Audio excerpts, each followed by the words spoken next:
Musika.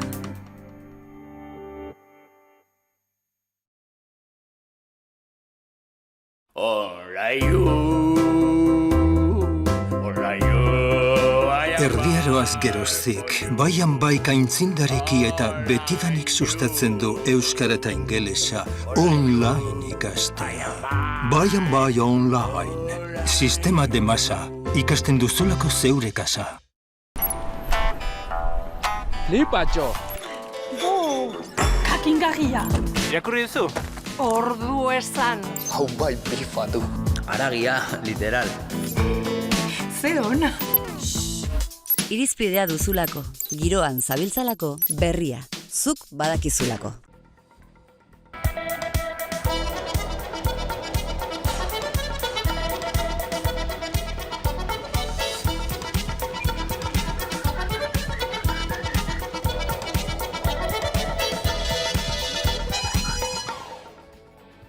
Bruselara heldu dira gaur Euskal Herriko pentsiodunak. Bertan bilduko dira talde parlamentario desberdinekin pentsio publiko duinak defendatzea eskatzeko.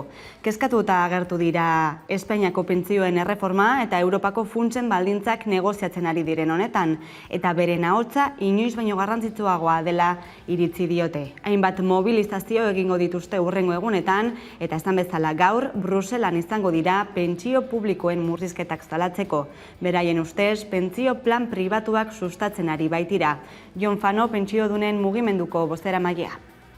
Salatzeko, han parlamentuaren gehiengoa onartzen ari da pentsioen inguruan. Hau da, alde batetik errealitatean planteatzen dutena da pentsio publikoa malgutzea, eta beste aldetik bultzatzea pentsio pribatuen plana. Kaixo guztioi, eguerdion eta ongi etorriak gurean gaur magazinera. Egunero legez, Deustuko estudioetatik ari gara, zuzenean, eta hemendik etartu bitartean Euskal Herrian zein munduan gertatutakoak azaltzen saiatuko gara, informazioa, analizia, entretenimendua eta iritziaren bitartez. Iraiak 28 ditu gaur, asteartea da, eta lanarloko hainbat berriei heldu beharko dizkiogu gaurkoan.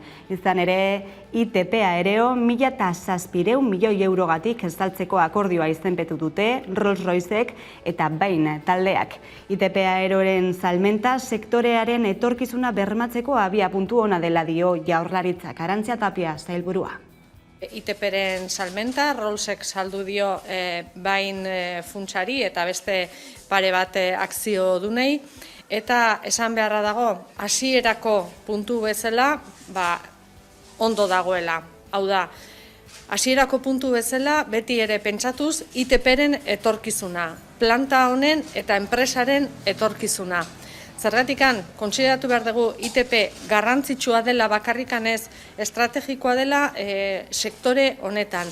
Hainbat enpresa txiki baita ere berarekin lan egiten dutelako, enplegua sortzen duelako eta teknologiaren ikuspegitikan punta-puntakoa delako. Beraz, Euskadirentzako, baino ez Euskadirentzako bakarrikan, baizik eta Euskadiren etorkizuna sektore honetan baita ere nolabait ITP-ri lotuta dagoela. Eta salmenta gauzatutako egun berean atzo, epaitegi batek baliorik gabe utzi du ITP Aereoren lan erregulazio espediente hori. LAB, ELA eta komisionez sindikatuek jarri zuten helegitea eta epaileak arrazoia eman die langileen ordezkariei. LABen esanetan, kaleratutako langileak berriro hartzeko exigitu behar die Eusko Jaurlaritzak eta Iñigo Urkullu lehendakariak ITP Aeroren erosleari. Eta bitartean, Espainiako gobernuak eta sindikatuek oinarrizko akordioa itxi dute, aldi baterako lan erregulazioko espedienteak otsailaren 28 arte luzatzeko. Luzapenak urrian eskatu ahal izango dira eta indarrean jarraituko du kaleratzeko edo kontratazio berriak egiteko debekua, erteak indarrean dauden bitartean. Berrikuntza bat ere adostasunean, aldi baterako espediente batean dauden langileek trebakuntza ikastaroak jaso beharko dituzte enpresen aldetik, haien kotizazioak aurrezteko. 10 langiletik gorako enpresek soilik izango dute derrigortasun hori. Euskal Herrian 12.000 langile inguru gelditzen dira oraindik pandemiak eragindako aldi baterako espediente berezi horietan. Eta aktualitate instituzionalari begira jarriko gara orain, Gasteiztera goaz, bertan baitago Udane Arbeo lankidea, eguerdion, eztan bezala Gogora Institutuak 2021 eta 2024 aldirako plana onartu berri du, zer dakigu honi buruz? Bai, 2021-2024 urteen artean, aurreko aldiko lan ildoak sendotzea ezarri dute helburutzat, beti ere etorkizuneko memoria partekatua eraikitzeko oinarriak ezarri dituen hausnarketa eta eztabaida prozesua sustatuz. Atzo egin zuen bilera Gogorako zuzendaritzak Bilbon eta bertan izan ziren Eusko Jaurlaritzako Inigo Urkullu lehendakaria, Beatriz Artolazabal berdintasun, justizia eta gizarte politiketako sailburua eta Aintzane Zenarro Gogora Institutuko zuzendaria. Bertan adostu zutenez 3 proiektu eramango dira aurrera datozen 4 urte hauetan. Batetik Bilbon Gogoraguna izeneko erakusketa espazioa sortu nahi dute. Bestetik hemen Gasteizen 1976ko martxoaren 3an izandako biktimak oroitzeko memoriala egin nahi dute eta azkenik Gernikako museoa berritzea adostu dute. Eusko Jaurlaritzak nabarmendu du zentro horiek bizikidetzarako memoriaren zerbitzura dauden espazio bizi gisa sortu direla.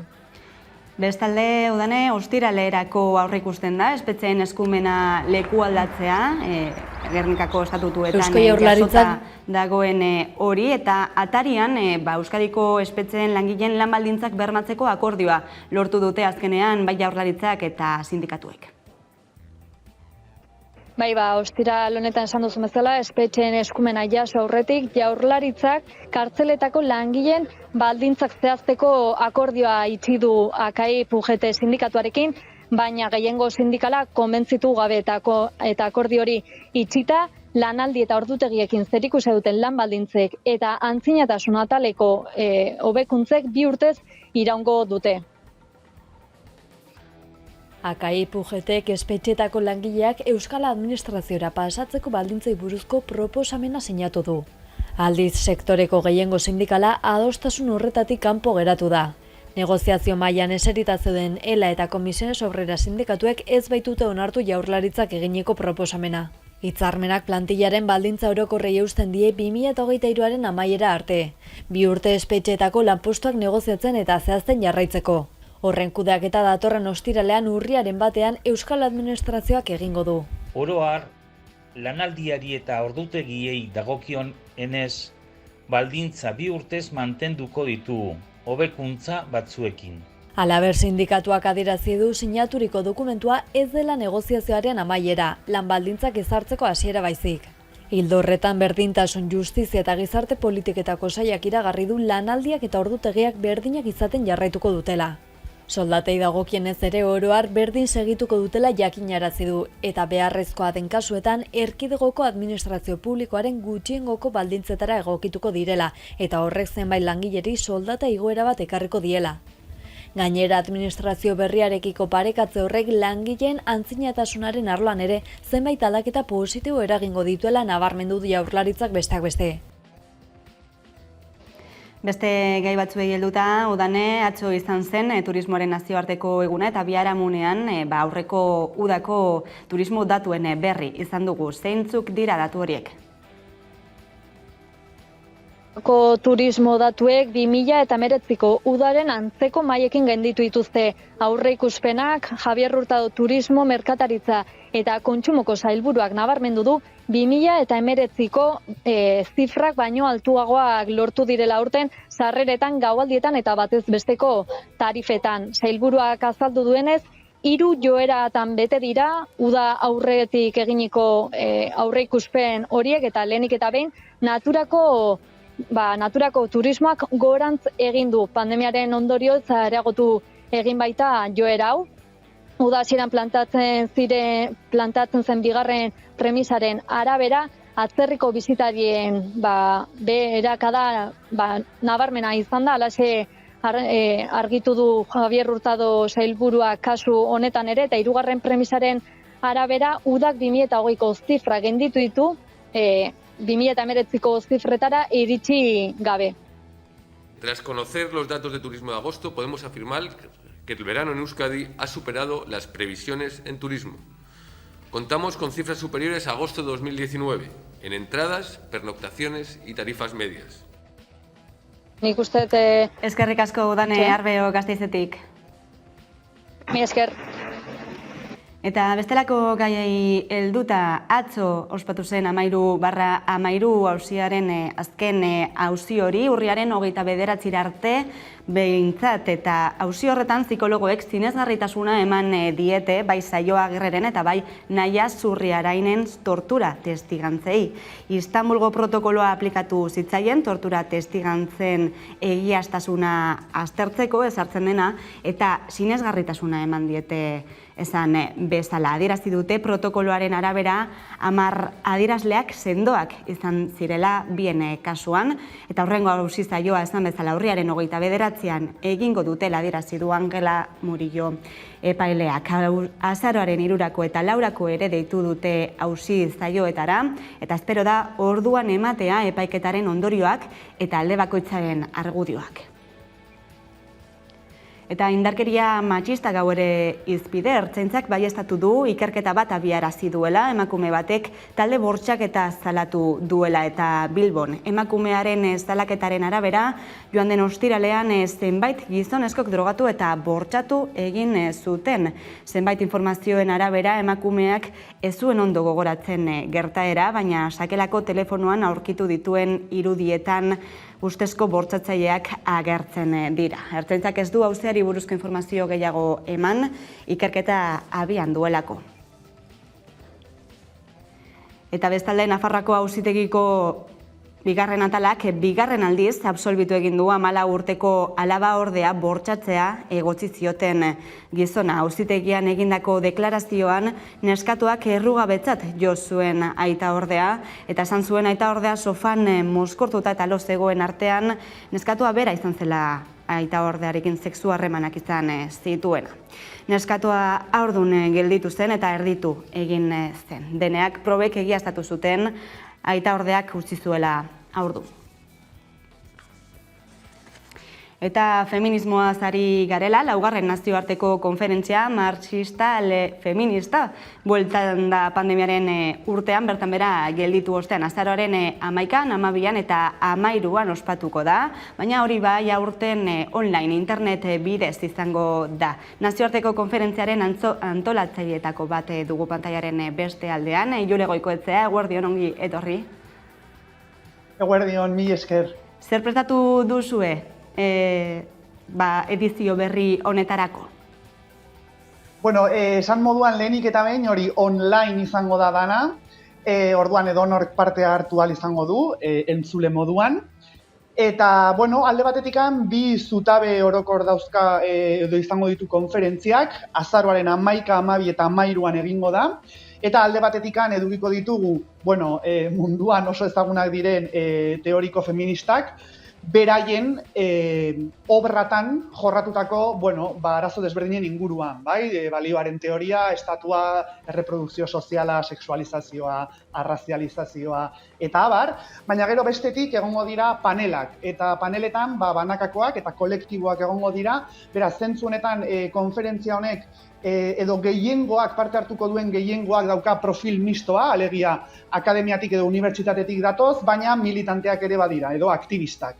Eta orduan paneletan, edukiko ditugunak ostiral goizean eta larun batean, goiz eta arratsaldetan, hor egongo dira herrialde desberdinetako jendea, ponentziak eta kritikak, gauza konkretuei buruz, ez bakarrik debate eta eztabaida teorikoen inguruan, bai intersekzionalitatea, korronte desberdinen arteko eztabaidak eta baizik eta, adibidez, greba feministen inguruan panel asko daude, ponentzia asko, erresistentzia berrien inguruan, emakume langileen antolakuntza berrien inguruan ere, eta hor esfortzu handia egin dugu hegoaldeko ahotsak ekartzeko, ez? Alegia, alde batetikan Latinoamerikatik panel asko dauzkagu, Mexiko, Brasil, Argentina, Chile, Venezuela eta abar, gero daukagu ere jendea ekialde hurbiletik, Siria, Afganistan, Iran, Bestetik, Asiatik ere lortu dugu jendea, Pakistan, Indonesia, Korea, Txina eta abar, eta gero noski Europatik, Europari parraldetik badago jendea, baina batipat Europa hegoaldetik, bai? Alde batetik euskaldunak, andaluziarrak, katalanak, eta italierrak, greziarrak, kroatak, serbiarrak eta abar. Orduan, ikusten duzuenez, nahiko ahots desberdina daude geopolitikoki, eta gero esan moduan, gaien inguruan, egongo da bai aspektu teorikoak eta oso xean aztertuko diren gauzak, eta gero bestetik egongo dira hori adibide oso praktikoak, borroka moldeen inguruan, erresistentzia berriak esan moduan, eta protesta ziklo desberdinak. Noski beti ere gainea kontuan hartuta, kapitalismo digital eta finantzario batean gaudela, eta beraz proposamen asko ere datoz sektore horretatik. Egitara hau mardula beraz, hainbat gai, hainbat panel, hainbat ahots desberdin biltzen dituena, zein izango da edo zeintzuk dira ponentzia hauen helburu nagusiak ikusita bai ezkerra mugimenduan eta baita ere feminismoaren baitan dauden ikuspuntu kontrajarriak hainbat puntuetan, ezta? Bai, horregatik hor oso garrantzitsua da, alde batetik teorikoki jorratuko dena, ez bakarrik izango dugun aukera ikusteko nola antolatzen ari diran jende desberdina Indonesian adibidez, Txinan, Korean, Brasilen eta Mexikon, hori batetik, baina bestetik esan moduan, hori ez, balioaren inguruko teorian hor arazo eta debate potoloak daude momentu honetan, lanaren teoriaren inguruan eta erreprodukzio sozialaren inguruko eztabaida asko ere egongo dira. Beraz, hori, alde batetikan, intersekzionalitatetik jorratuko dira gai asko, intersekzionalitatea bera ere jarriko da auzitan ibrikazioaren eta beste hainbat teorien ikuspuntotik, dekolonialak, transsozialistak, feminista materialista asko egongo dira ere, ez bakarrik feminista marxista tradizionalak, eta orduan zentzu horretan saiatu gea orain eztabaidan dauden gauzak ezkerrean eta pilpilean daudenak erdigunera ekartzen. Horregatik ere egongo dira kolektiboetako jende asko, bai Euskal Herrian dauzkagun gazte antolakunde asko, ez gazteak diren antolakundeak ere, sindikatuak eta abar, ez? Eta berdina gutxi gora bera beste herrialdetatik, ez? Hau da, profil praktikoak, osea, militanteak eta aktivistak diren ponentzia, kolektibo eta kritika horiek jarri ditugu lehen mai gainean. Azaldu duzu, ezta, internet bidez, online izango dela gaurko, aurtengo edizioa, hobeto esan da, beraz, parte hartzeko nola egin beharko litzateke, zer egin beharko litzateke? Bale, printzipioz ez da behar erregistroa, ze irekia izango da. Hori bai, jendiak Zoom bitartez egingo denez, Zoom plataformaren bidez, jendiak izena eman beharko du momenturen batean, Zoometik ikusi ahal izateko, bai plenarioak, bai panelak. Beraz, iritsiko da momentu bat nun jendiak izena eman beharko duen Zoometik ikusteko. Bai, horrek ez du esan nahi, berriro ere, izen emate formal bat egongo denik. Baina bai eskertuko dugu, eta jungo gera informatzen urrengo hilabetean, urrian zehar, hori ez, entzuleak edo behintzat printzipioz entzule izango diren horiek registratu beharko direla Zoom plataforman. Printzipioz hori da dena. Eta bestetik, bai, adi egon, ze eguneratze guztiak egongo dira marxfenconference.com web horrian. Orduan, adi egon, mesedez, bai webari, bai sare sozialei. Badakigu zer egin adi egon, atari horietara eta gonbitearekin geldituko gara, Jule Goikoetxea, eskerrik asko gurean izateagatik. Mil esker zuei. Eta gaurko eguna ezin dugu ahaztu abortu seguru, legal eta doakoaren nazioarteko eguna dela. Klik batean bildu dugu egunaren garrantzia.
Bestalde, gaur erabakiko da, Hendaiako atxikitze migratzaileen atxikipenerako zentroa aldi baterako irtsiko duten ala ez, izan ere irregulartasun larriak antzeman dituzte aurreko igandean sutea gertatu ondoren. Oiana Teizeire Berriako kazetariarekin bat egingo dugu zuzenean, xehetasun guztiak azaltzeko. Eguerdion, Oiana?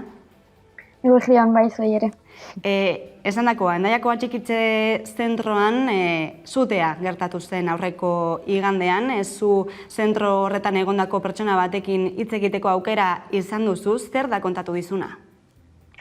Bai, berak azken finean sutea gertatu izana aitzinetik gertatutako hainbat gertakariren ondoriotzat edo jo du, bertan dauden migratzaileak preso dira hor arazo administratibo batzuengatik, pilatzen dira leku gutxian, gainera orain pandemia garaian baldintza zojotzekin, eta baldintzak aintxarrak dira, non eta bera kontatu dit, bera egon den denboran bi migratzaile saiatu direla beren buruaz beste egiten, eta igandean izan zen beretzat inebitablea zen katastrofea, eta bere ondoko zeldako gizon batek su eman zion gelako matalazari.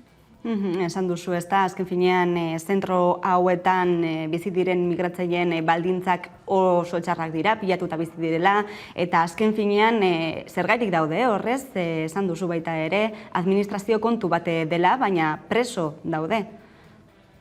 Bai, hori da, azkenean Frantziako administrazioak atxikiak direla jaiten du, paperik ez dutelako, kontrolatuak izan direlako paperik gabe, edo Frantziako administrazioak dion bezala irregularki daudelako Frantziako estatuan, kontua da baldintza errealei begiratuta, han daudela preso, ezin dute atera, gakotuak dira, eta hori egon behar dute dependitzen du zenbat denbora, baina izaiten alda hilabete bat, orain pandemiarekin eta aitzakiak badituzte epe hori luzatzeko ere, joan azkenean atxikiak direla jaiten da, baina realitatean preso daude.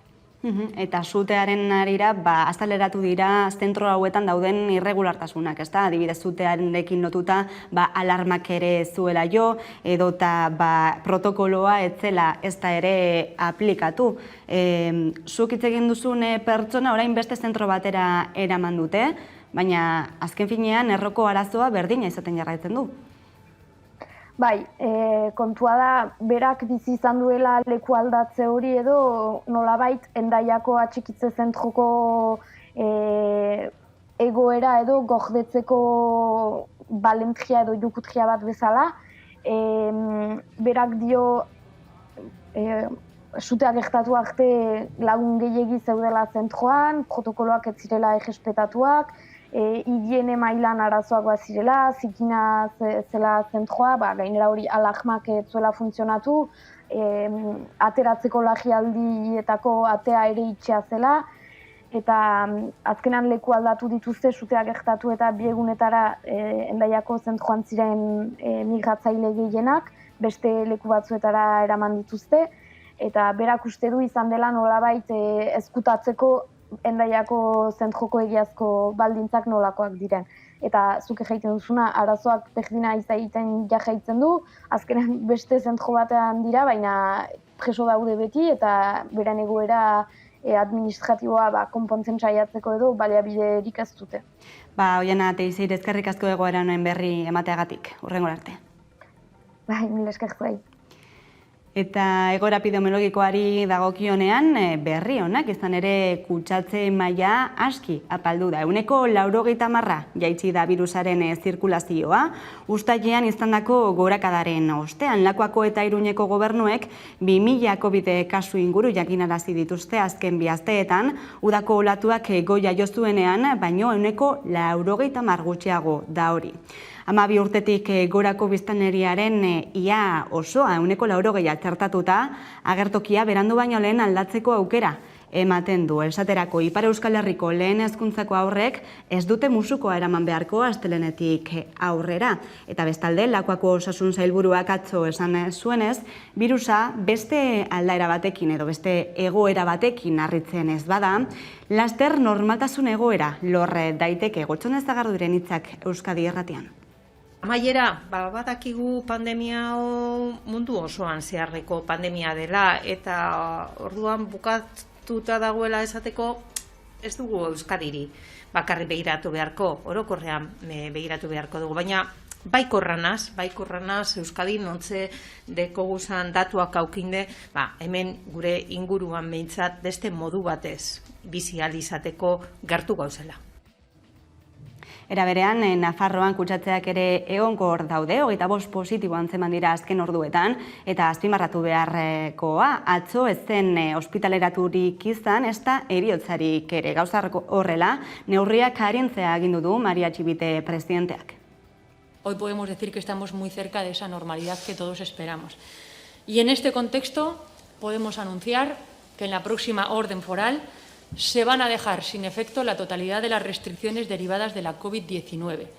Por lo tanto, damos un paso adelante muy relevante en el tránsito hacia la normalidad.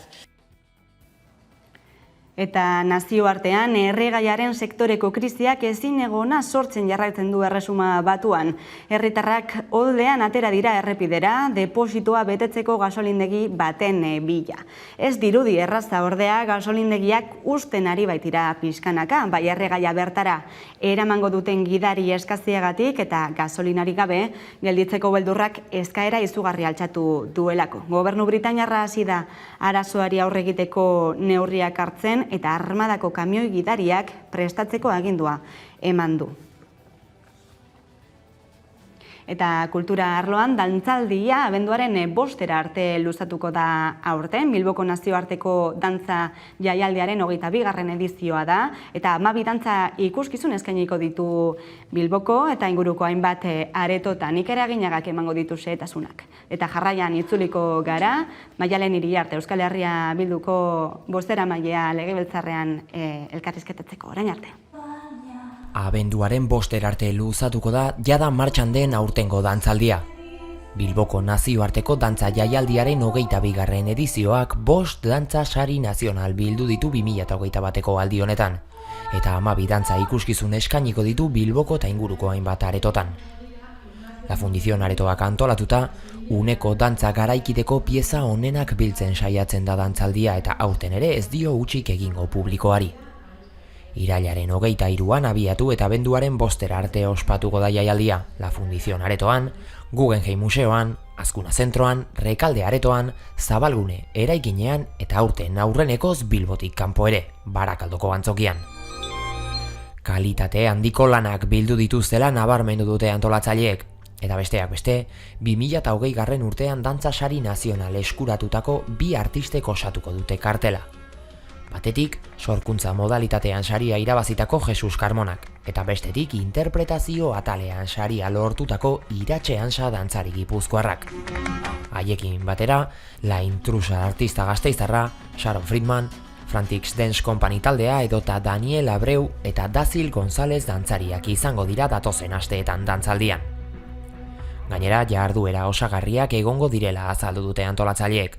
Hala nola, zinema, consejos prácticos para gestionar la danza lana erakutsiz, edota Jesus Carmonaren beraren masterclass saioa. Egitarau osoaren gaineko informazioa jarri dute herritarren esku ohi bezala, dantzaldia.org webgunearen bitartez. Iepa, guitak agea, 17 urteko lau gazte, zarauztak eta hori dutarrek. Eta udara bukaeran gure lehenengo zingela atea dugu, amestu dezagun. Eta gu kanta honekin gure ametsak bete gehin ditun, eta zuei berdinai eta gultatzei zuegu. Laizte bizi musika zaio neongo geha Maika telebistan, así que adion. Eskerrik asko!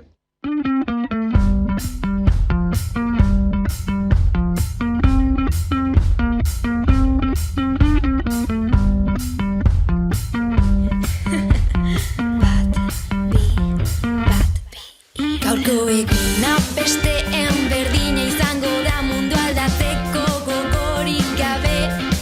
Monotonia utxonetan gaude murgilduta bizi, irautzen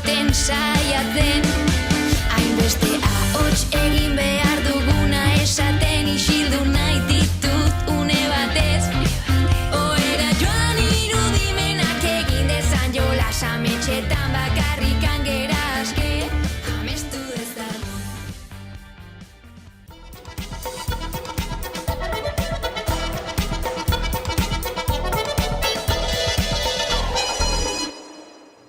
Eta egunero legez, elkarrizketari tartea irekiko diogu, eta horretarako gaurkoan gurekin dugu Euskal Herria Bilduk Gasteizko Legebiltzarrean duen bozeramailea, Maialen Iriarte, eguerdion eta ongitorria. Eguerdion eta eskerrik asko. Bruselara begira, jarriko gara gaurkoan, bertaratu baitira Euskal Herriko pentsiodunak, izan ere pentsio publikoak defendatzera joan dira bertara, eta hori ezek baitate kolokan, ezta?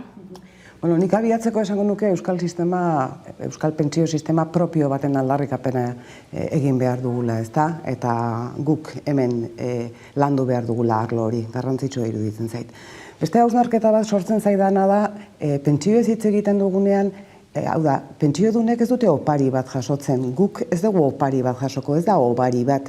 Gure bizitzan zehar egindako lanaren ostean eta hilabetero egin dugun ekarpenaren ostean lanetik erretiratzen garenean zor zaigun zerbait da. Beraz, uste dut hori ere argi eduki behar dugula. Eta uste dut sistema publikoak garrantzi berezia daukala, ez da?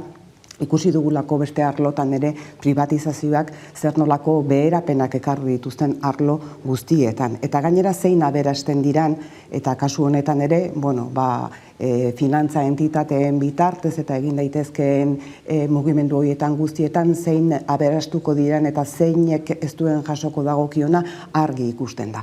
Pentsioen kontuan, bestalde badira hainbat kontu, azken egunotan izpide izan direnak, ez da, eskriba ministroak esan duena, 55 eta 75 urte artekoek agian beste kultura bat beharko luketela eta bat. Nik hausnarketa bat egingo nuke zentzu honetan, eta esango nioke berari ere aztertzeko ea zein den 55 urtetik gorako langileen egoera eta zenbat dauden langabezian, ezta, eta agian hori litzatekeela lehenik konpondu beharko lukeena. Eta beste alde batetik ez da lan ere buruan ongi sartzen gazteen prekarietatea eta gazteen langabezia, adibidez, Araba Bizkaia eta Gipuzkoan 42 izan da, 75 urteko jendea lanean edukitzea. Beraz, badago zera hausnartu eta zer sakondu kontu honen inguruan, eta uste dut, aipatu dizkizudan hildo guzti horiek mai gainean jarri beharrekoak direla. Bitartean, bizitzaren hainbat esparru garestitzen eta garestitzen doaz, horien adibide garbia da argindarraren prezioa, ez da? Geroz eta garestiago dagoen honetan, itzalaldi elektrikoa egingo duzue, bai Euskal Herria Bilduk eta baita Kataluniako eta Galiziako alderdi independentistek ere. Zenolako garrantzia du honek? Begira, argindarraren prezioa ez da goraka eta goraka doala. Argindarraren prezioarena eskandaluzkoa da. Eskandaluzkoa da eta pertsona batzurentzat, hain zuzen ere, beraien ongizate minimo bat ez bermatzeko mailara iritsi daitekeena, agian gehiago neguan gainera bera. Hor gainera, argi dagoena da, bai Espainiako gobernuak eta bai beste gobernu batzuk ere atebirakarien bitartez interesa handiak dituztela oligopolio horietan, ez da, edan ikuste dut horri etena jarri behar zaiola lehenbailen gainera, eta eskubide bat dena herritar guziei bermatu egin behar zaiela. Eta horren aurrean, guk planto egiten dugu, eta esaten dugu, oligopolioek horrela jarraituko badute prezioak eskandaluz igotzen, guk planto egingo dugu, itzalaldi egingo dugu, eta gainera protesta eramango dugu kalera, Lotxa de Marreko alderdiek bat egin dugu itzalaldi honekin, eta herritarrak ere deitu nahi ditut konturatu daitezen, zer nolako abusoa dan oligopolioek egiten digutena.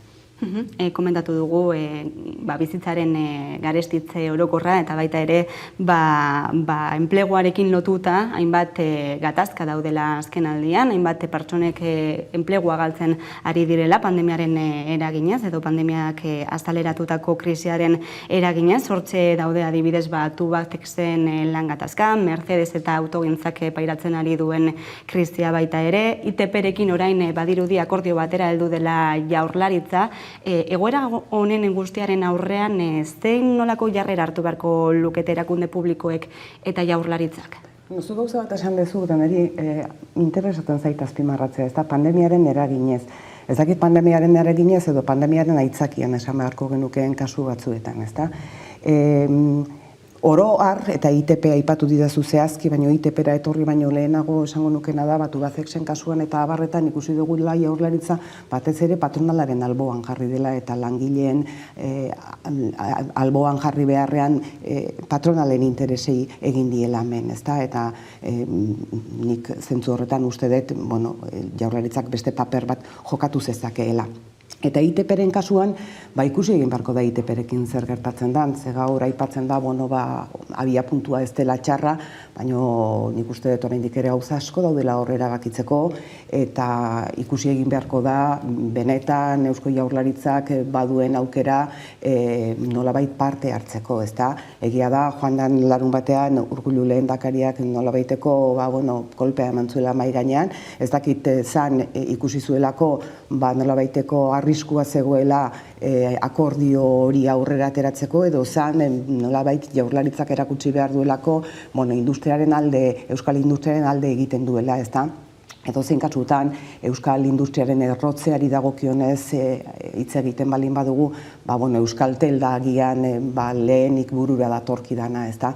Baina oso argi eduki behar duena da Eusko Jaurlaritzak nik uste dut era honetako Euskaltel izan ezik gainerako enpresei diru laguntzak ematen balin bazaizkie aurrera egiteko edo ona ekartzen balin badira hemen enpresa traktoreak izan daitezen diru publikoz laguntzen diran enpresa horiek gero ordain bat ere zor diotela gizarteari, ezta? Eta ordain hori besteak beste da enplegu egokiak emanez, lan prekarioa ez zabalduz eta benetan traktore izango direnak, bai industriaren ikuspuntutik, baina baita industria horiek aurrera eramaten dituzten langile guztien ikuspuntutik. Eta egoera honetan hainbat pertsona dago, gutxieneko diru sarreraren zain. Euskal Herria Bilduk eskualdatze integrala eta berehalakoa eskatu duzue, azpimarratu duzue gai honek duen garrantzia. Ezinbestekoa da, hain zuzen ere, guri dagokigulako hori kudeatzea, ez da, alde batetik, baina beste alde batetik, argi geratu delako eta kasu honetan bai pandemiaren ondorioz argi geratu dela, beharra zuten hainbat sektorek guk dauzkagun instrumentuetatik kanpo geratu direla kasu batzuetan, eta guk uste dugu IMV delako hau erabili behar dugula gure sistema hobetzeko eta gure jendea, Araba Bizkaia eta Gipuzkoako jendea kasu honetan hobeto babesteko eta hobeto bizi daitezen laguntzeko. Bestalde, beste lege proposamen bat egin duzu, legebiltzarrean, atzo ikusi genuen nola Berlinen bozkatu zuten referendum batean jabe handiei edo egiezin handiei etxe bizitza, milaka etxe bizitza espropiatzeko. Euskal Herrian zein da bidea putrefuntzei aurre egiteko eta alokairuak edo eta etxe bizitza bermatzeko? Guk etxe bizitzak lehentasunez erosteko eta inbertsio funtsen jarduera mugatzeko lege proposamena da egin deguna, ezta? Ze proposatzen dugu honekin, Jaurlaritzak merkatura ateratzen diren parke publikoko etxe bizitzak erosi ditzala. Egin dezake hori, baina azkeneko 6 urteetan okerrezpanago 26-28 aldiz baino ez du egin. Eta lege honen arabera obligazioa izango luke parke publikora ateratzen diren etxe bizitza horiek erosteko. Guk ekonomikoki ere azterketa bat egin dugu eta kontuan izan da bataz beste urtean 600 bat etxe bizitza ateratzen direla merkatura karakteristika hauetako etxe bizitza ateratzen direla merkatura, horrek izango lukeen inpaktu ekonomikoa 90-90 milioi eurokoa izango litzateke. Honek zer esan nahi du? Gaur egun prestazioetan gastatzen denaren kopuru bera eramango lukeela era honetara egiteak. Baina prestazio sistema batetik egoera estruktural batera pasako ginatekeela. Hau udalerri guztietan edo ze kasutan izango litzateke etxe bidek dagoen beharra asatzen edo dagoen beharraren 80% asetzen ez duen udalerrietan. Eta hori da Araba Bizkaiako eta Gipuzkoako gehienak dira. Horiek izan ere gaur egun etxe bideren parkan 24.000 etxe bizitza daude eta 60.000 dira eskaria egin dutenak. Eta honek ere lagunduko luke gero etxe bizitza horiek saltzen direnean, izaten diren diru beltzak edo izaten diren iruzurrak alde batera uztea. Horretaz aparte, guk lege proposamen honetan merkatu libreko etxe bizitzei ere aplikatuko genieke edo Eusko Jaurlaritzak izango luke eskumena lehentasunez etxe bizitza horiek erosi ahal izateko. Eta hemendik dator funts putre horiena, ezta? Eta adibidez, etxe jabe batek, bost etxe bizitza baino gehiago saldu nahi balituzke, kasu horietan lehentasuna Jaurlaritzak izango luke. Eta zentzu horretan murriztu edo eten egingo litzateke apur bat putre funtsek egiten dutena, eta badauzkaguk oso bereziak eta oso konkretuak bai Donostiako Bentaberrin edo bai Donostiako beste zenbait auzotan edo baita Gasteizen ere, ezta?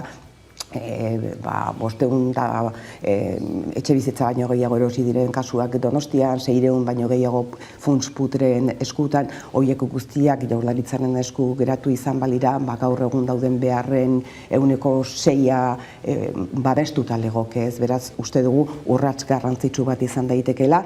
Berlinen ikusi dugu, referendum horrek gehiengoaren babesa jaso duela, ikusi egin beharko da, ze hor eztabaida zabalak egon dira, eta gero aplikazioaren inguruan ere bai, ezta? Baina uste dut urrats garrantzitsu badala, eta besteak beste gainera eztabaida hori mahai gainera ekartzen dula, behar izugarria da momentu honetan etxe bizitzaren inguruan dagoena, jende gazteak duen beharra izugarria da, ezin du bizitza proiektu bat egin, alokairuk oso garesti daudelako, etxe bizitzak ezin erosi daitezkelako, eta hortan ikuste zentzu horretan nolabaiteko mugatzea ekarriko lukela, eta guk egiten dugun lege proposamen honek, aldaketa estruktural bat dakarrela, ez? Eta legebiltzarrean ikusten duzue lege proposamen hori babesteko borondatea?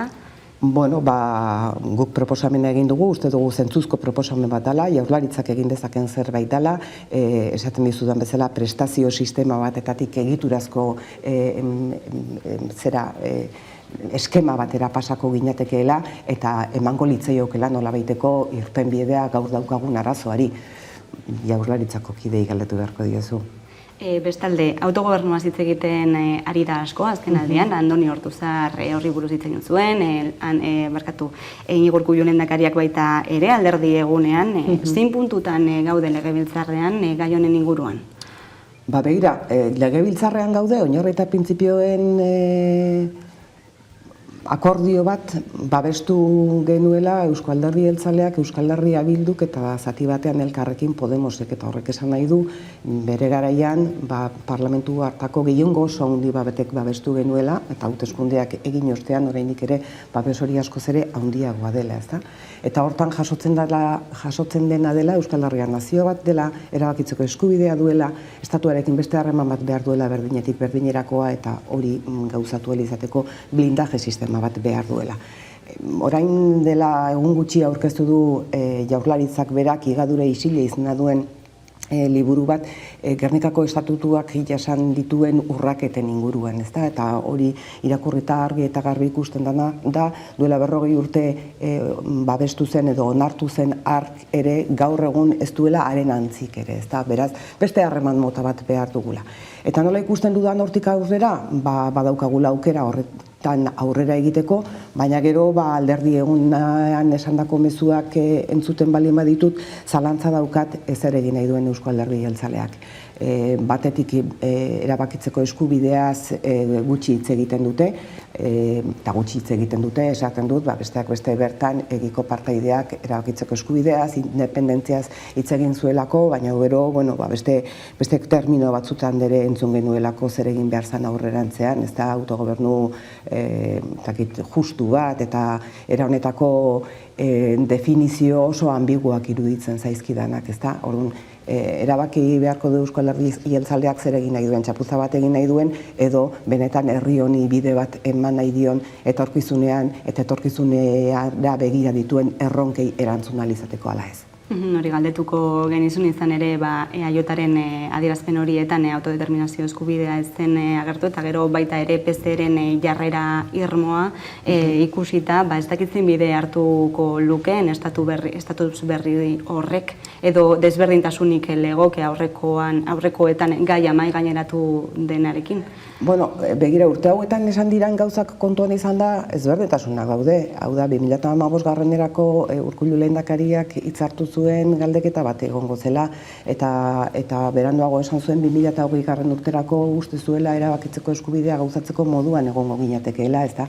Ordutik hona, desagertu eginda erabakitzeko eskubidea, eta nik uste dudana da, 40 urteren ostean, eztabaidaren muina hortxe dagoela erabakitzeko eskubidean, eta ez dela konponduko herri honek duen herri izaten nahi hori erabakitzeko eskubidea mai gainean ez baldin badago, eta gainera ezingo direla aurrera eraman mai gainean jartzen diren beste proposamen batzuk ere, ezta?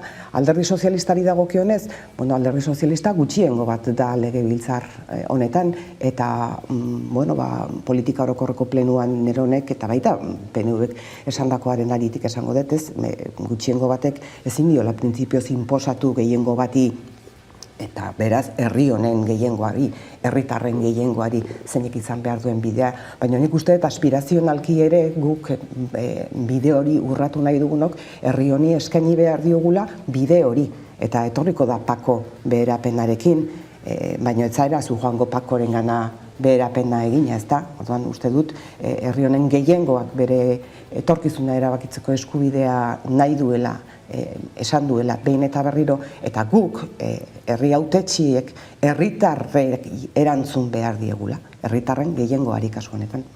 Bestalde, Espainiar estatuko aurrekontuetara begira jarriko gara, aste honetan zehar, azken egunetan Felix Bolaños ministroarekin bildu zarete, lehen bilera izan da, baina aurrekontuak laster onartu nahi ditu Espainiako gobernuak, ez dakit zeri buruz hitz egin zen bilera horretan, nola ikusten duzuen Euskal Herria Bilduren lehentasun horiek proposamenean?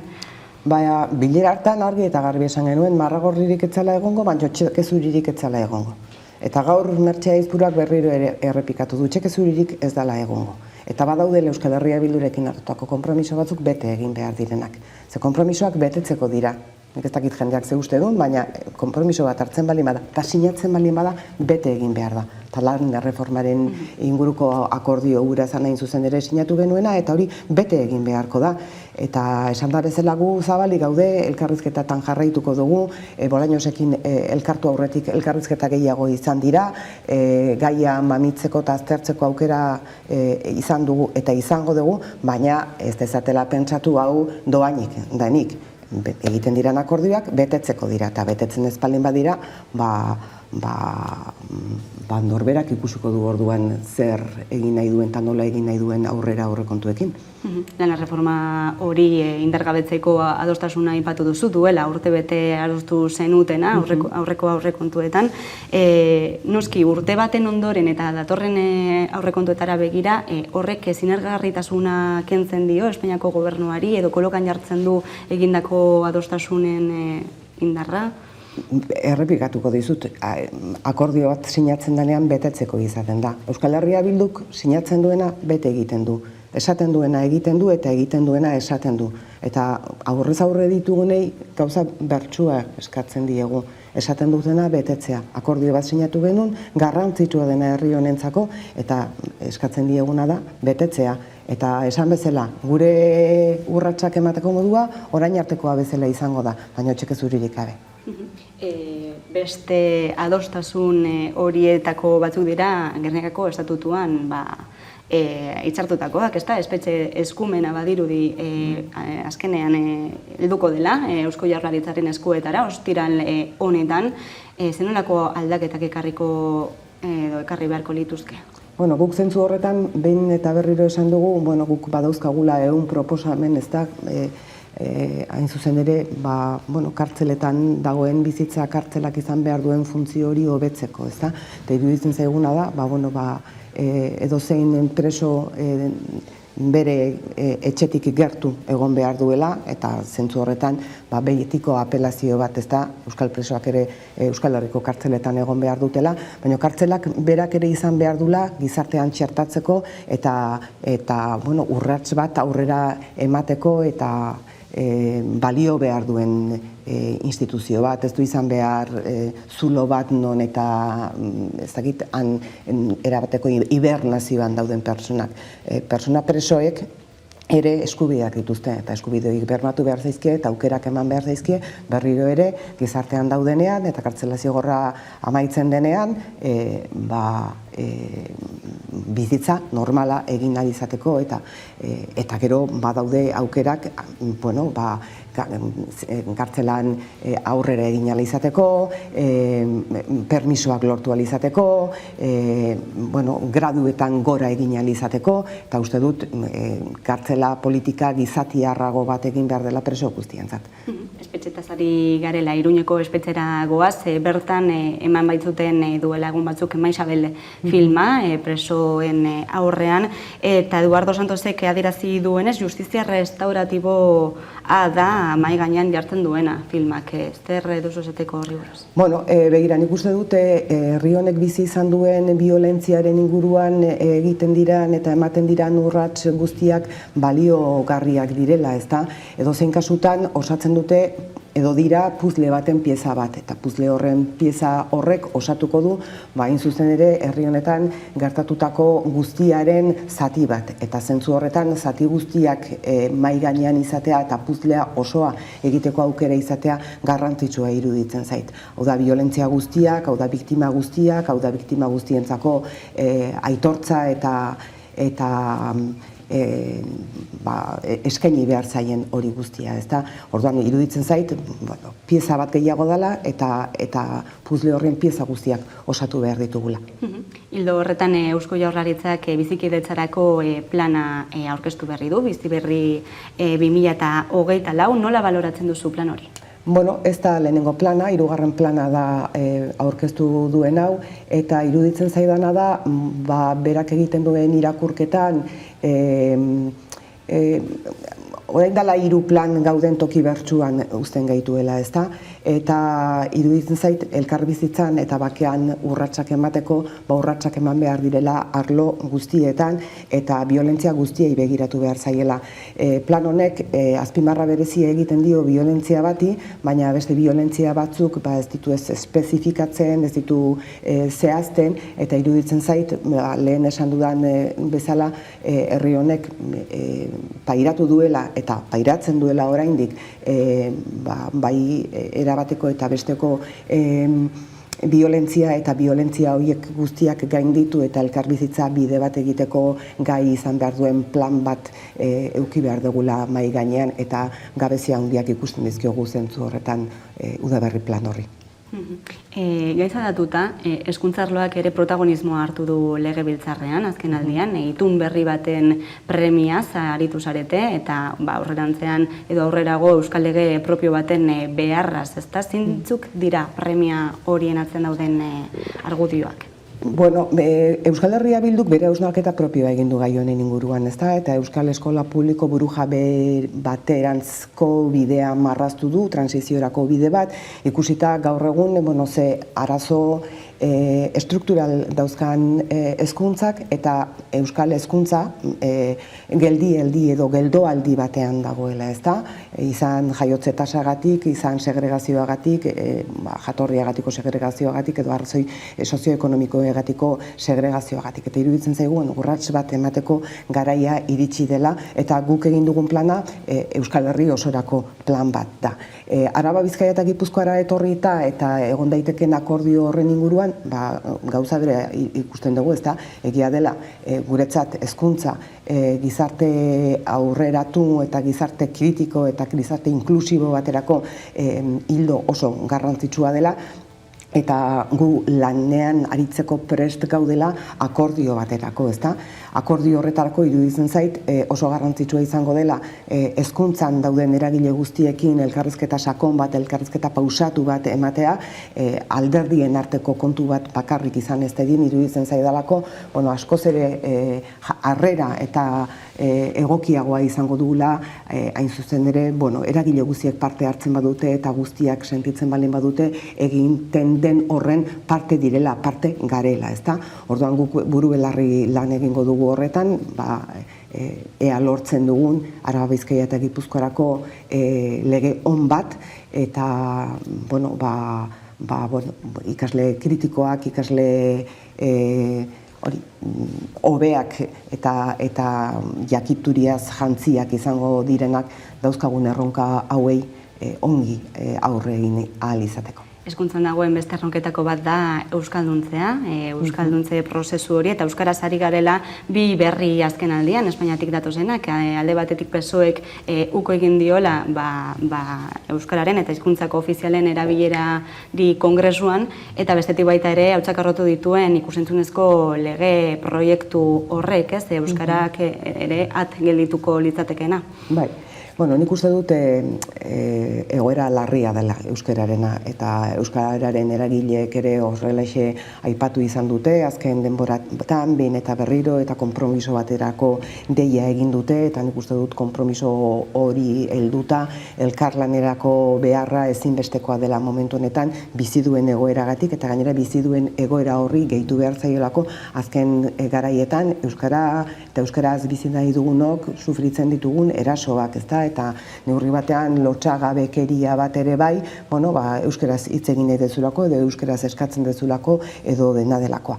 Nik argi daukadana da zentzu honetan 21. mendera ekarri behar ditugula dauzkagun legeak, eta euskarak gainera erronka handiak dituela, gizarteak dituen erronka horien aurrean ekosistema berriak sortuz eta erronka horiek ere euskaldunduz, ezta?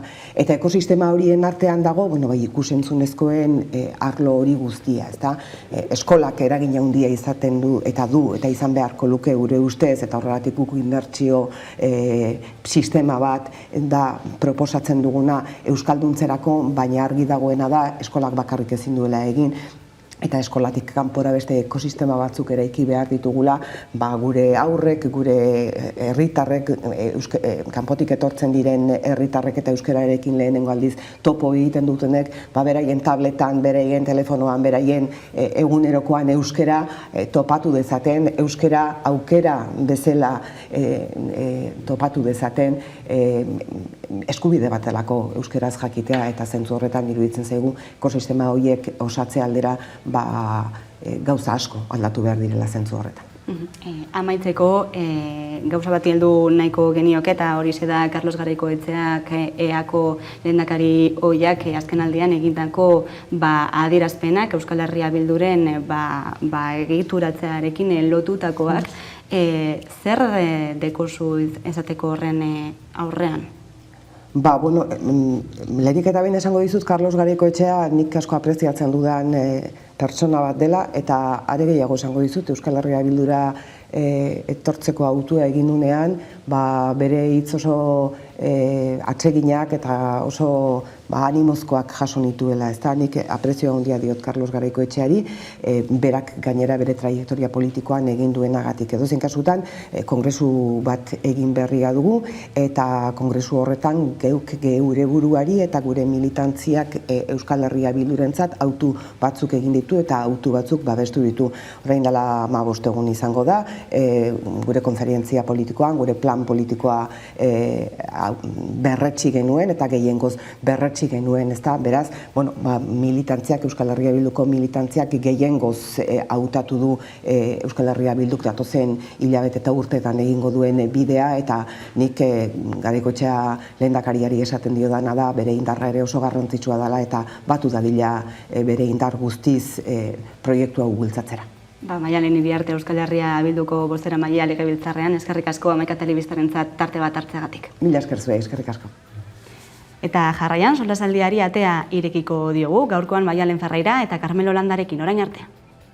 Iepa, kaixo, hasteko esan berdet plazer bat dela, Hamaika Telebistan nere kantu bat entzutia, eta hurrengo kantua, zindagit izenekoa maitasunai buruz doa, baina askotan horrei buruz hitz egiten hasteganen zuzenean bi pertsona irudikatzei dugu, baina ez da sekula aztu behar, lehenik eta behin gure burua maitatu behar daula. Nork ingo egu bestela. Ea zuen gustukoa dan eta muxo handi bat danoi. Agur.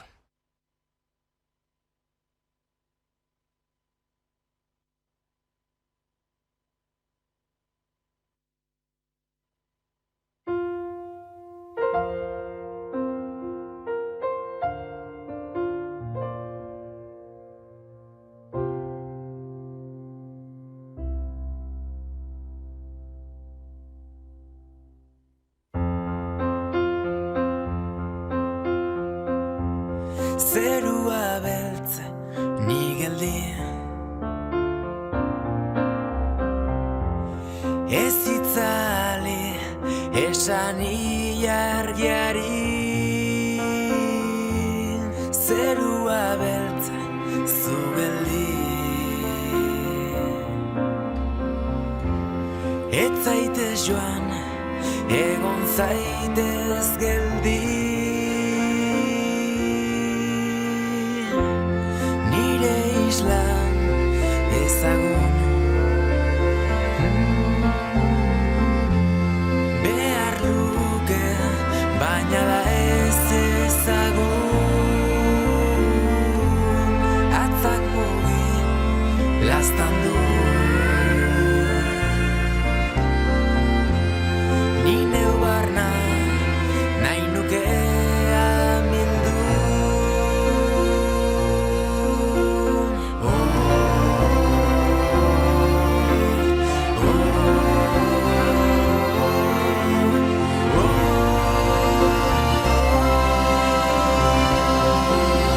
Eta zindagizut zainduko zaitu dala, hobeto itxasoak olatuak baino. Une oro maiteko zaitu dala, zindagizut nik zindagit nork bestela.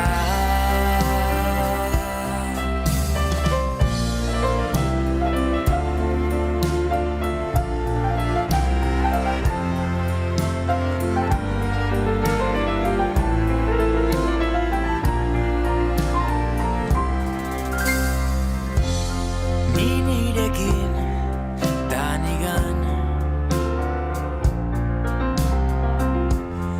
amodio berekoien gisa. Ez mugatu taupada, irten hortik zabaldu egala.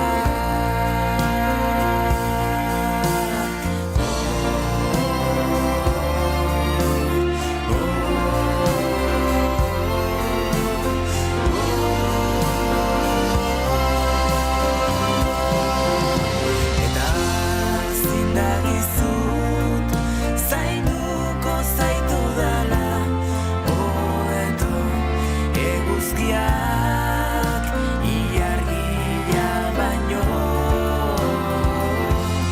Une oro maiteko zaitu dala, zindagizut nik zindagit nork bestela. Eta zindagizut zainduko zaitu dala, hobeto erregek printzesa oro baino.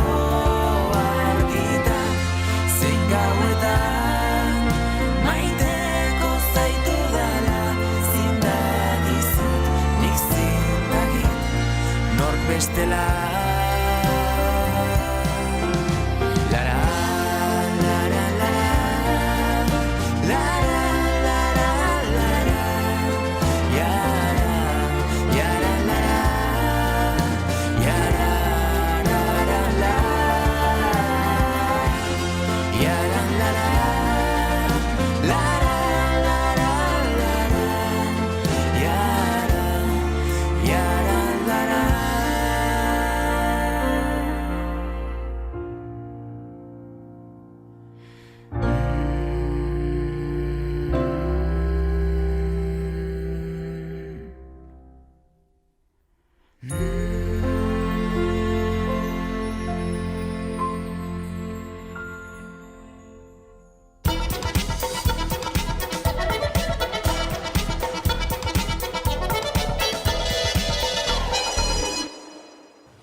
Eta gunero lege, solosaldiari atea irekiko diogu, eta horretarako gaurko gonbidatuak dira Maialen Ferreira, eguerdion. Eguerdion.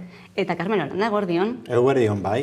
Bruselara begira jarriko gara, bertaratu baitira Euskal pentsiodunak, eskatzeko, behin eta berriro eskatzen ari direna, ezta, pentsio publiko eta duin horiek izan ere azken finean bi instituzioen aldetik, Europatik eta Espainiar estatutik datozen erabakien aurrean daude Euskal pentsiodunak. Bai, atzo atera ziren, bi autobus, hemendik Bruselara, lehenago ere sarritan tokatu zaigu alako bidaia egitea, da nik uste interesgarria dela, ideia ona dela Euskal Herriko, eta bai Gaztela Leon, Andaluzia eta beste herri batzutako pentsiodunak ere joan dira, eta ondo egin dute, nik uste dutan alako elkarlokuzioa lortzea puntu interesgarria dela, ezta? Baina hor, benetan leherketa gertatu da Madrileko eskribak honek esan duenarekin, ez? Kultura aldaketa bat behar omen da, pentsioen erretiroa atzeratu eta pentsioa murrizteko, eta nik uste egi esan kultura aldaketa, baino agian hobedala ministro aldaketa egitea, ze eskriba honek ja badaramatza batzuk, eta uste du fondoan dagoela arazo larri bat, eta da pentsio publikoak dantzan jartzen dira, eta elikatzen da sistema pribatua, eta hori da injustu pentsiodune mugimenduak arrazoi osoz errefusatzen duena, eta aldarrikatzen du pentsioak publikoak izan behar dutela, eta gainera egokiak. Bai, gero, eskribak gero esan dago Twitter bidez hori ez dela, txarto ulertu bat izan dela, eta gainera kontestutik atera ziela, baina diskurtso hori pertsona askotan kalau inda, ez da bidezkoa, olako ez proposatu ez esan, eta gainera, hori, bere Twitterran adierazi du 55 urte baino gora duten langileek eskubide berdina dutela lanpostuetan egoteko ez dela hori eta egixe da, baina hainbat enpresak ez dituzte kontratatzen oso nagusiak direlako, orduan hori da begiratu behar den, eta gazteekin berdina gertatzen da. Gaztegiak diren pertsonek ez dituzte kontratatzen, kondizio oso prekarioetan kontratatzen dituzte, bekario gisa, igual, 30 urte baino gehiago izan da ere, eta hori da uzot begiratu behar dena, eta larria dana. Txarto ulertu bat, esan du eskribak, aurrekoan ere esan zuenean baby boom generaziokoak aukeratu behar izango dutela gehiago lan egin edota retiro pentsio basuagoak izan, berriro ere esan zuen gaizki ulertu bat izan zela, baina ez dakit zein puntura arte izan daiteken gaizki ulertu bat, nik uste dute nahiko argi hitz egin zuela eta gian Espainiar gobernuak dituen ideien bozeramaile dela, ez da, erreforma horrekin, eta norantza goaz esan duzue privatizazioak osasuna ere privatizatzen ari da. Hainbat esparru privatizatzen ari den honetan, pentsioak ere, zaku horretan sartuko omen dira. Bai, ez da, gaizki ulertua, inola ere, hori aldiz da intentzio oso makurra, intentzio makurra dago. Eta ni harritzen hau, ikusten dut, eskuinak betidanik eukidituen jarrerak eta parametroak ari direla fagozitatzen ezkerreko omen eta progresista omen diren gobernari batzuk. Eta hau da kasua, ez da, Espainian gobernu progresista omen dago, baina nik ez dut inondik ikusten, ez etorkinen kasuan begira nolako astakeriak, barrabaskeriak egin dituzten, eta orain pensioekin. Hori da, eskuinak beti eukiduen jokabide makurra dio. Zergatik? Eskuinak beti egin duena da, begira, pentsiodunak gazteen kontra jarri, gaztea pentsiodunen kontra, langile batzuk besteen kontra sakabanatu, eta aldiz, pentsiodunen mugimenduak eta gazte jenteak arrazoi oso esatzen duena da, ez, gu guztion borroka bera da. Gazteok lanpostu finkoak behar dituzte, da ganorazko soldatak, lanpostu finkoak eta ganorazko soldatak, eta hori ez dute pentsiodunek ukatzen. Hori ukatzen du sistema honek eta sistema honen alde dauden, kapitalismo basati honen alde dauden gobernariak. Eta nik uste eskriba hor kokatzen dela bete-betean. Orduan, intentzio txarra da, ez da errakuntza bat. Botatzen dute sonda, ikusten dute ze efekto daukan, eta hurrengoan indartsuago botatzeko. Hor dago politika oso maltzurra, hemen ongizate estatua deitu izan dugun horren Eta benetan dena da, langileek historian zehar borroka luze eta sufrituen bidez lortutako erreibindikazioak eta lorpen sozialak bertan bera geldi daitezen. Hori da intentzio maltzurra. Aipatu duzu baita ere, ez zenolako dikotomia, langileak geroz eta urte gehiago lan egin araztea, eta gazteen artean zenolako lan gutxi dagoen, edo lan eskaintza gutxi, ez nola uztartzen dira bi gauza horiek? Bai, Jolanda, eta gainera arrazoia daukozu, igual, ez dakit, igual, pentsetan zan gobernu honekin zeo zer aldatuko zala, eta igual esperantza asko jarri zala ezkerreko gobernua erolako zeo zer agertu da zela, baina azkenean ikusi da ez prekarizazioa dau, publiko gauza asko murrizten dira, edukazioa, osasuna eta pandemian garaian behitzu zelan egon garen. Eta orduan, pentsionisten mugimenduak eskatzen dauena da pentsio publikoak blindatzea, eta hori ez da gazteon dako ez da txarra. Osea, nik ez dakit gaur egun gazteok pentsioak edukiko dugunik, ala ez, baina behintzat eurek bere bizitza osua lan egiten igaro dutela, eta gainera emakume alargunen kasuan txarraua dela, ze batzuk ez dute pentsio hori jasotzen, ez etxian lan indabelako, hori merezi dute, ez? Hori bidezkoa da, ez da. Hor badira, benetan eskerrekoak diren printzipio batzuk, eta bata da lana banatu eta ondasuna banatu, ez da? Hori da printzipio, eskerreko printzipio igualitario bat. Eta hori da nik uste praktikan jarri behar dena. Eskerrak eta herri mugimenduak hori behar dugu, ez da? Lana banatu, dagoen lana, eta gero ondasunak ere banatu. Ze gertatzen ari da, justo kontrakoa. Hau da, lana konzentratu egiten da, langabezia edatzen de gazte jendearen inguruan batez ere, eta gero lan prekarioa. Lan prekarioa zel da, kapitalismoak esplotazioa bete-betean egin desan baldintza sortua, baldintza artifizial sortua, ez da? Eta hori da kontua. Claro, pentsiodunek ez bakarrik Bruselara joan, epe laburrera hainbat proposamen egin dituzte, bere diote, guk ez dugu konfiantza hondirik Madrien Kongresuan da Senatuan zer atarako den. Ze ikusten dugu, gobernu hau, gobernu progresista omen den Madrileko gobernu hori, ze jarreratan da bilen, ez dugu uste Kongresuan da Senatuan fundamentozko erreformarik egingo den. Eta orduan zer behar da, herri mobilizazioa, eta dei bat egin dute, azaroaren 13an, estatuko herri guztietan, da Euskal Herrian ere jakina, mobilizazio zabal bat egiteko pentsiodunak, gazteak eta dana batera hain justu printzipio hoien inguruan, ez da, labana banatu, ondasuna banatu, pentsio duina danontzat eta lanpostu duinak danontzat. Nik uste printzipio horien atzetik joan behar dela herri mugimendua eta benetan eta eskerra eta aurrerakoia. Bai, azpimarratzekoa, ez da, pentsio duenen mugimenduaren indar hori, eta nola beste hainbat eragile sozialekin ere uztartzen den. Hurrengo galdera izango litzateke, noski, Espainiako gobernua hitz egiten ari gara, baita ere Europatik datozen hainbat aginduei buruz, nola egin zaiokegu aurre Euskal Herritik, hauxe da Maialen Iriartek gaur esan duena? Nik abiatzeko esango nuke Euskal pentsio sistema propio baten aldarrikapena egin behar dugula, ez da? Eta guk hemen landu behar dugula arlo hori, garrantzitsua iruditzen zait. Beste hausnarketa bat sortzen zaidana da, pentsio ez hitz egiten dugunean, hau da, pentsiodunek ez dute opari bat jasotzen, guk ez dugu opari bat jasoko, ez da opari bat. Gure bizitzan zehar egindako lanaren ostean eta hilabetero egin dugun ekarpenaren ostean lanetik erretiratzen garenean zor zaigun zerbait da. Beraz, uste dut hori ere argi eduki behar dugula. Eta uste dut sistema publikoak garrantzi berezia daukala, ez da? Ikusi dugulako beste arlotan ere privatizazioak zer nolako beherapenak ekarri dituzten arlo guztietan. Eta gainera zein aberasten diran, eta kasu honetan ere, finantza entitateen bitartez eta egin daitezkeen mugimendu horietan guztietan zein aberastuko diran eta zeinek ez duen jasoko dagokiona argi ikusten da.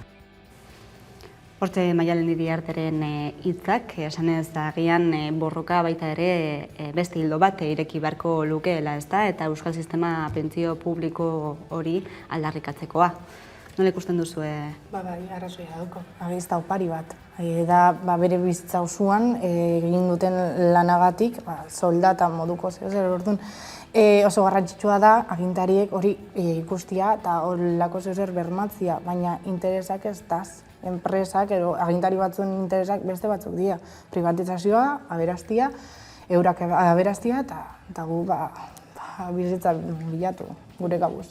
Bai, hor fondoko arazoa dago, ez da kapitalismo mota honek gainera, kapitalismo basati honek, ze berriro ari gara sartzen kapitalismo basatian, urte askotako eskubideak birrinduz, nahi duena da gizakia erabili, langile herria erabili zurrupatzeko, hau da, gure balioa da bakarrik lan egiten dugu neurrian eta plusbalia bat sortu eta gero konsumitzaile garen neurrian. Hori da bere gintza balioa orduan. Claro, persona bat ja adin batekoa dena eta ez du ekoizten lehen bezala, bazter batera eta hor konponbari anton da hilda dila lehen bailen. Hori da tamalez hemen planteatzen dena eta gazteekin, ahalik eta baldintzarik okerrenetan euki, eta hola esplotatuko ditugu nahi beste ordu, nahi beste egun, eta soldata miserable batekin. Hori da logika, eta logika horren kontra egin behar da pertsonen logika.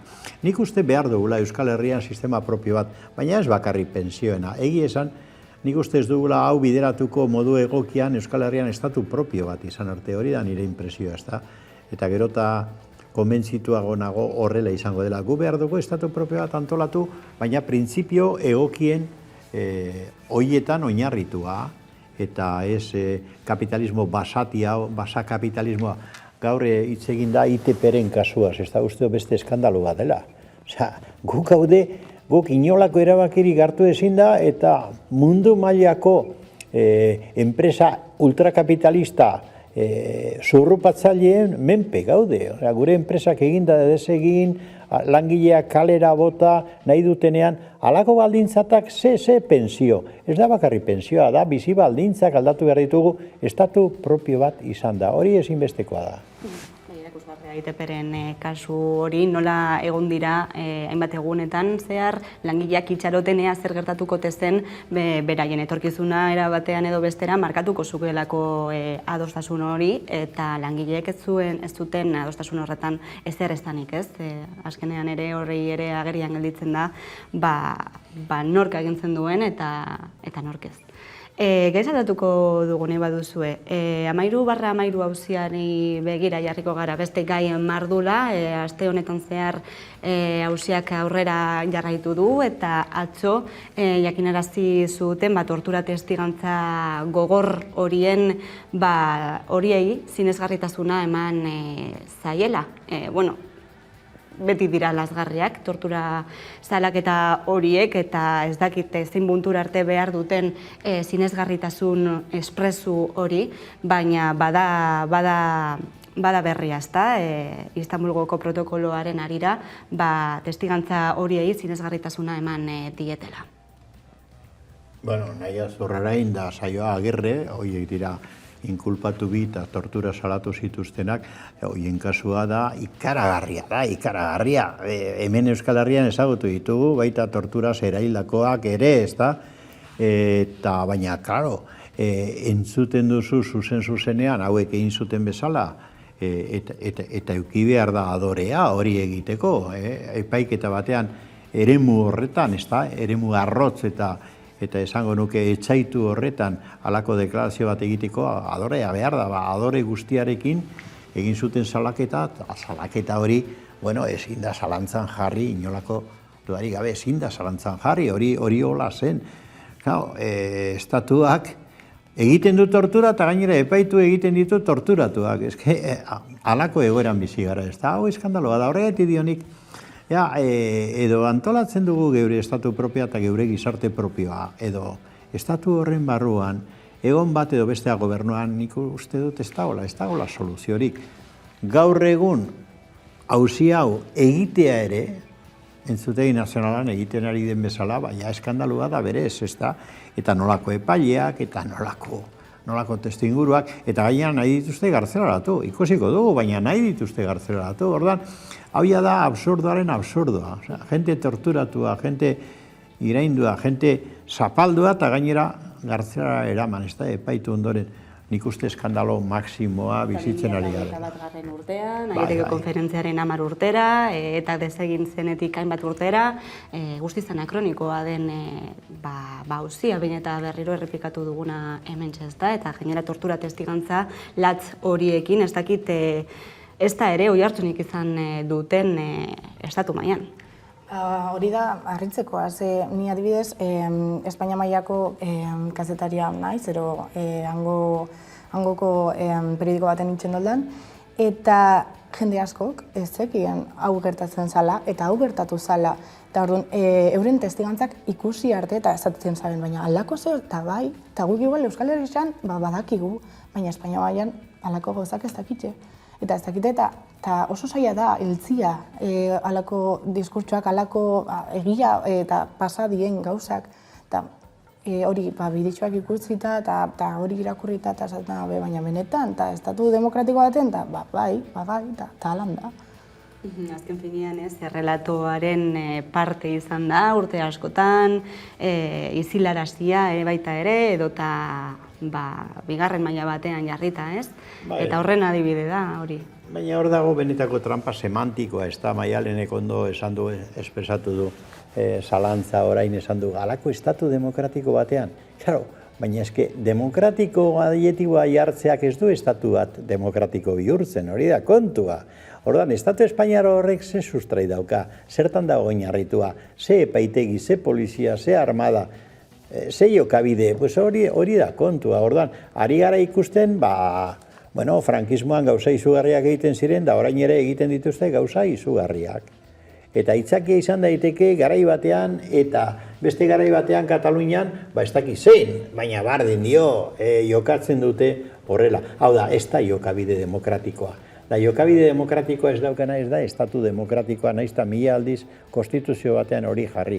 Orduan, trampa semantikoa ez dute balio. Esan dute, realitatea ikusten dugu eta ikusten denean eskandalua da, noski. Ze gertatu da, estatuko kazetari asko da komunikabide asko gizkutatu egin dutela borondatez hori. Bueno, nik ondorio bat aterako nuke, eta nik uste hori dala kontuan hartzekoa. Espainiar estatu honek ezin du aguantatu demokrazia. Ez bakarrik ez da demokratikoa, gainera ezin du soportatu demokrazia. Demokrazia oinarrietan aplikatu ezkero estatu honek porrot egiten du. Hau da, bera dator. Da hori da daukan arazo larria. Orduan, nahiago dute realitate hori izkutatu alde neurrian, baina, klaro, ari da evidentzian gelditzen hemen, eta nazioartean begira Katalunian zer gertatzen ari zaien, Puigdemont aferarekin, ez da? Nik uste ari dela evidentzian ikusiko dugu ala ere hemen ze gertatuko den. Nik nahi dut ikusi, espero dut ez izatea aurpegia gainera zigorra jartzeko. Espero dut, baina zalantza handia ditut. Zalantza egoteko modukoa behintzat bada auzia. Azten nolako ebazpena egingo duen auzitegi nazionalak, ezta? Nola ikusten duzuzuk?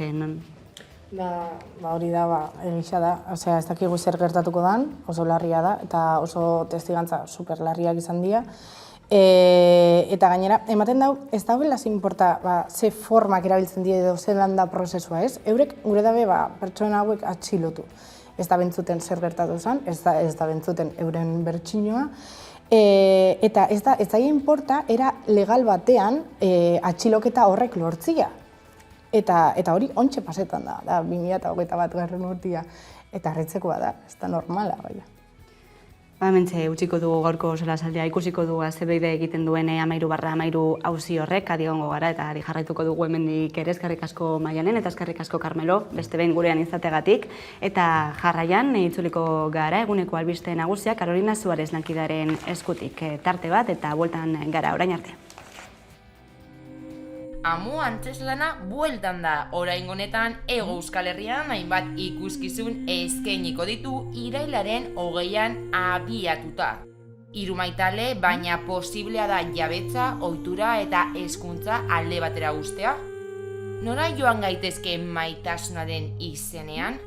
Galderek erantzuna dute amua ikuskizunean.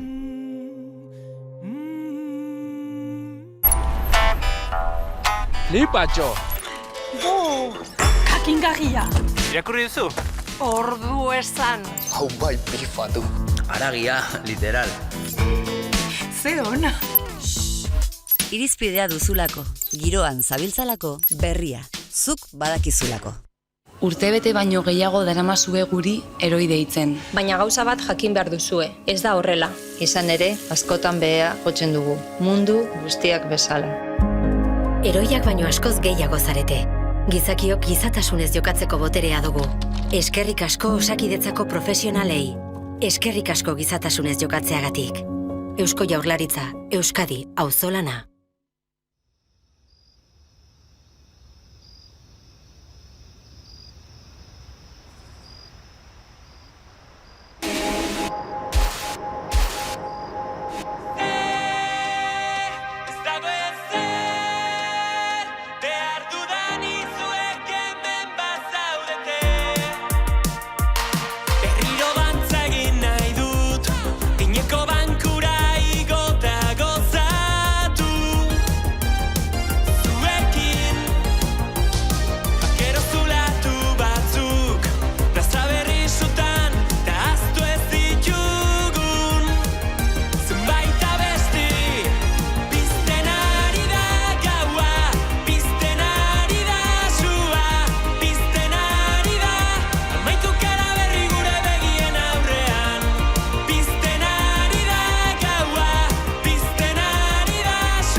Gure momentua, betirako diren uneak sortzen